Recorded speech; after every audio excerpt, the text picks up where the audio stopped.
আপনার সামনে বক্তব্য রাখছেন আজকের এই মিছিল উত্তর সমাবেশের সম্মানিত প্রধান অতিথি, তারুণ্যের অহংকার, যুব সমাজের আইকন, জগন্নাথ বিশ্ববিদ্যালয়ের সাবেক তুখর ছাত্র নেতা, গুনহার ইউনিয়ন পরিষদের সম্মানিত চেয়ারম্যান জনাব নূর মোহাম্মদ আবু তাহের। কথা বলছেন জনাব নূর মোহাম্মদ আবু তাহের।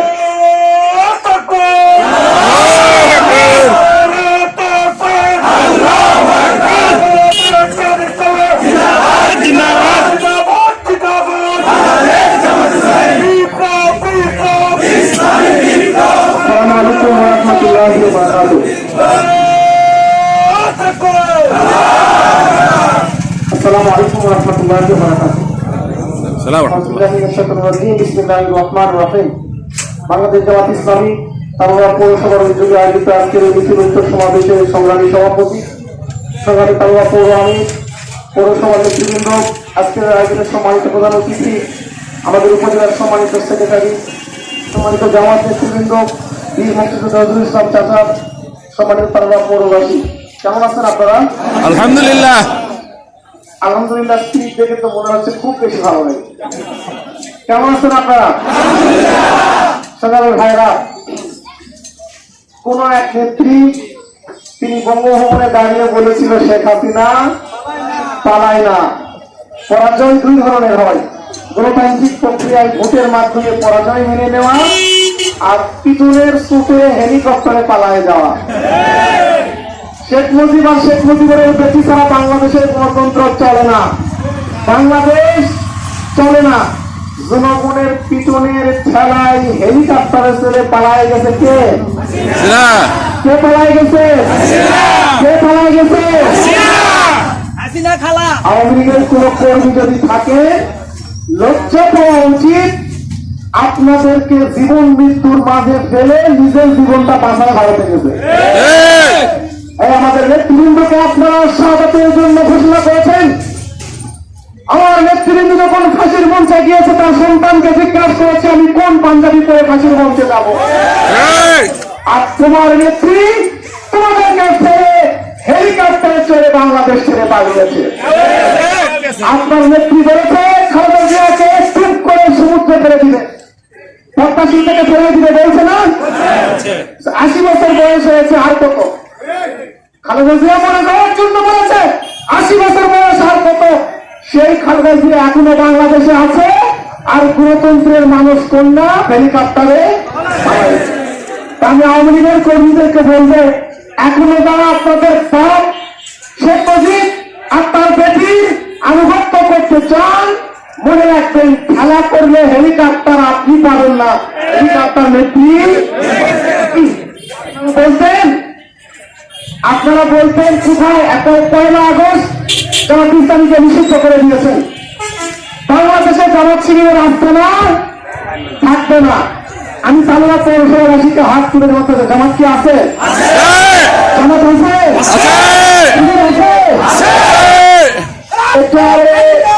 যারা বলেছিল জামাত শিবির থাকবে না, আল্লাহর মেহেরবানিতে 1 সপ্তাহের মধ্যে তাদের টিকিটিও খুঁজে পাওয়া।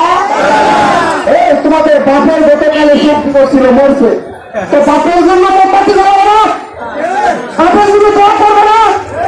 কোন দোয়া? আমরা তোমাদেরকে লোকজন সাপ্লাই দিয়ে দেওয়ার ব্যবস্থা।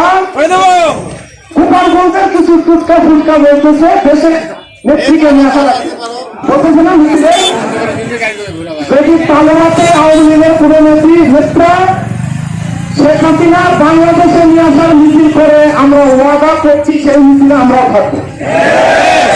কারণ হাসিনাকে বাংলাদেশে আসতে হবে। ওখান থেকে দাঁড়িয়ে বলতেছে পদত্যাগ করি নাই। ও খালা, আপনি তো এখনো প্রধানমন্ত্রী, আসুন। আপনি তো এখনো প্রধানমন্ত্রী, বাংলাদেশে আসেন, এয়ারপোর্টে আপনাকে লাল গালিচার সম্বর্ধনা দেওয়া হবে। আপনি বলেছিলেন শাপলা চত্বরে হুজুররা অন্য দেশে ছিল, ঠিক না? আমি আজকে ফেসবুক করলাম, লোকজন বলতেছে 75 সালে 15 আগস্ট শেখ মুজিব 32 নম্বরে রং মেখে শুয়েছিল। আহা, আমরা শাপলা চত্বর ভুলি নাই। সাইদি সাহেবকে রাইজের পর দিন গুলি করে মানুষ পাওয়ার ইতিহাস আমরা ভুলি নাই। 14 সালের 5 জানুয়ারি একদম বাড়ির 5 জনকে আমরা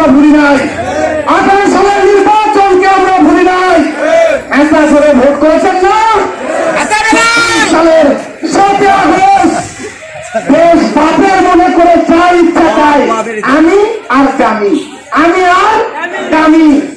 তোমরাই খেলেছিলে। তোমাদের এত ভোট, এত সংসদ সদস্য, 300 জন সংসদ সদস্য, নর্তকী মমতাজদের মতো আরো 50 জন, এত নেতা, এত পার্টি নেতা, কোথায় বাপের মোমবাতি দেওয়ার কেউ আর 32 নম্বরে গেছে, অন্তর্বাস খুলে করে দিয়েছে। দেখেছেন সবাই আপনারা? ভাইরা আমার, তারা আওয়ামী লীগের ভাইদেরকে বলবো, আমরা আপনাদেরকে আওয়ামী লীগের ভাষায় বলবো না, আপনারা নিষিদ্ধ। আসেন, আমি নির্বাচনের সময় দাঁড়িয়ে দেখেছি, বিকাল বেলাও এখানে এই অফিসে আমাদের মুখ থেকে কিভাবে হুমকি দেওয়া হয়েছে, রেজাল্টের আগ মুহূর্ত পর্যন্ত হুমকি দেওয়া হয়েছে। তারাও নাকি বিধি সচিবের কাছে সচিবের সচিব, কোথায় আপনারা আসবে? তাহলে পৌরসভা তো আপনাদেরকে সাহায্য চলছে না। এই যে নতুন তো সব রাজাকার, খারাপা তো মুক্তিযোদ্ধারা দেশ স্বাধীন করবেন না, এই দেশ তারা স্বাধীন করবেন না। আসেন, যদি সিএনজি ভাড়া না থাকে আমরা গাড়ি পাঠাই দিব আপনার তাও এলাকায়। আসেন, আপনাদের সাথে বহু হিসাব নিকাশ আমাদের বাকি আছে কিনা ভাইরা? ভাইরা আমরা দায়িত্বহীন কোনটা বলবো, কোন টুটকা ফুটকা ছুটকার কোথায় চার ছুরি কোনদিন হয়ে ওঠেনি, শেখ হাসিনা পারেনি, তার বাপ পারেনি, তার সন্তানরাও পারবে না। যেগুলো সম্ভবে, যেগুলো অত্যাচারে, যেগুলো নির্যাতনে আমরা কৌশলগত ভূমিকা পালন করি, অতীতে আমাদের ছিলাম, কিয়ামত পর্যন্ত যারা দুষ্কর্মী তারা আমাদের থাকবে ইনশাআল্লাহ। আমার অনেক ভুগে কষ্ট, অনেক ব্যথা, রাজাকার তো নিয়ে তোমরা রাজাকার বলো আমাদের জীবনে তো কোনোদিন সামনে এসে দাঁড়াতে পারো নাই, পেরেছে? জীবনের সামনে দাঁড়াতে পেরেছে? পুরুষের মতো পিছন থেকে পুলিশকে আমাদের বাড়ি দেখিয়ে দিয়েছ। এই বাড়িতে গেলে বিএনপি, এই বাড়িতে গেলে জামাত, এই বাড়িতে গেলে মুক্তিযোদ্ধা নজরুল, এই বাড়িতে গেলে পৌর আমির, এই বাড়িতে গেলে ওনার সভাপতি। রাজাকার তো তোমরা।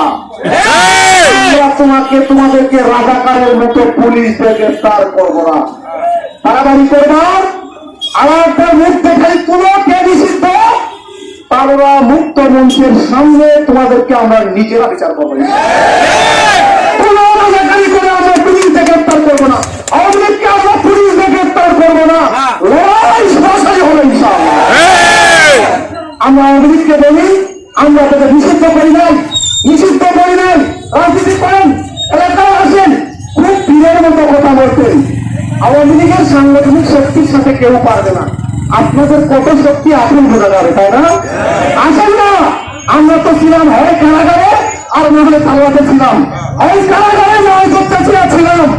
এখন আপনাদের পরীক্ষা হবে কত বড় বীর মুক্তিযোদ্ধা আপনারা।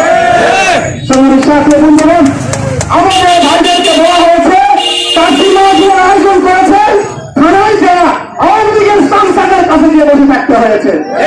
আমরা আজকে এই মুক্ত মঞ্চ থেকে ঘোষণা করলাম তালুয়া পৌরবাসীকে, মনের মাধুর হিসেবে প্রার্থী মাহফিল করবেন, কোন লোকের কাছে যেতে হবে না, কোন পুলিশি পারমিশনের প্রয়োজন নাই,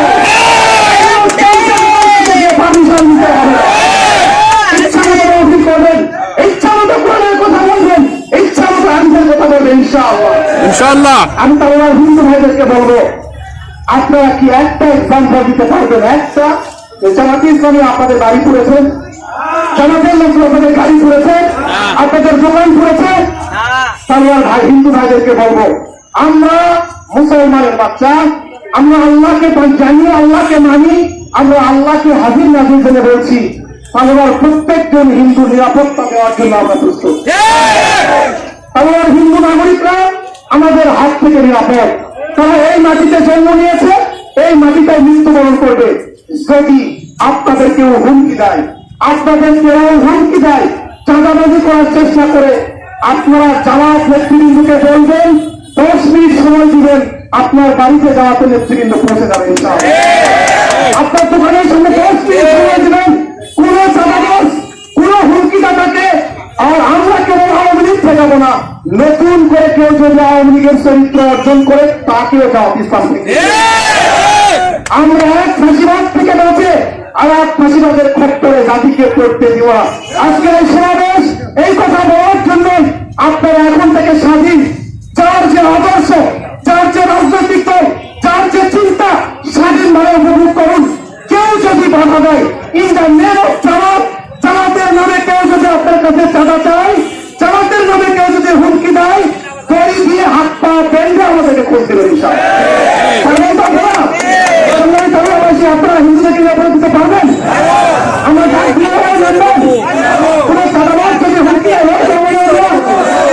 ভাই আমার, চলুন আমরা এক নতুন বাংলাদেশ নির্মাণ করি, এক নতুন বাংলা নির্মাণ করি, যেখানে স্বাধীনভাবে মুক্তভাবে সবাই সবার কথা বলতে পারবে।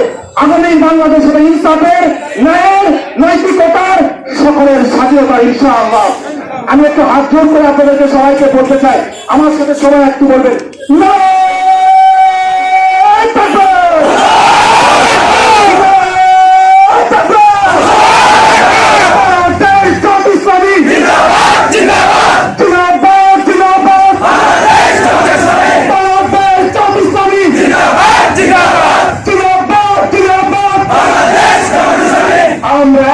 আগামী দিনে যে কোনো সংগ্রামে, যে কোনো লড়াইয়ে এই বাংলাকে গড়ার জন্য, দুঃখকে গড়ার জন্য আমরা আমাদের সর্বশক্তি দিয়ে এলাকার মানুষকে সাথে নিয়ে আমরা ইনশাআল্লাহ কোন রাজনীতির নতুন দিকে উন্নত করবো। সেই লড়াইয়ে সবাইকে অংশগ্রহণ করার প্রস্তাব আহ্বান জানিয়ে আজকের এই প্রোগ্রামে অংশগ্রহণ করার জন্য সবাইকে ধন্যবাদ জানিয়ে আমার কথা শেষ করছি। আসসালামু আলাইকুম ওয়া রাহমাতুল্লাহি ওয়া বারাকাতুহু।